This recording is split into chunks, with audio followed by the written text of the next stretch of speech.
بسم اللہ الرحمن الرحیم۔ السلام علیکم ورحمۃ اللہ۔ استقبال ماہ رمضان۔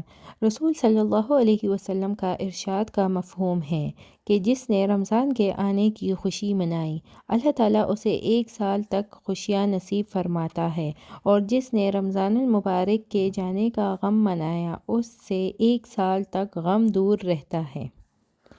رسول صلی اللہ علیہ وسلم کا ارشاد مبارک ہے کہ ماہ رمضان المبارک بہت ہی بابرکت اور فضیلت والا مہینہ ہے، اور یہ صبر و شکر اور عبادت کا مہینہ ہے، اور اس ماہ مبارک کی عبادت کا ثواب 70 گنا بڑھا کر عطا ہوتا ہے۔ جو کوئی ماہ رمضان میں اپنے پروردگار کی عبادت کر کے اس کی خوشنودی حاصل کرے گا، اس کو بہت بڑی جزا اللہ تعالیٰ عطا فرمائے گا۔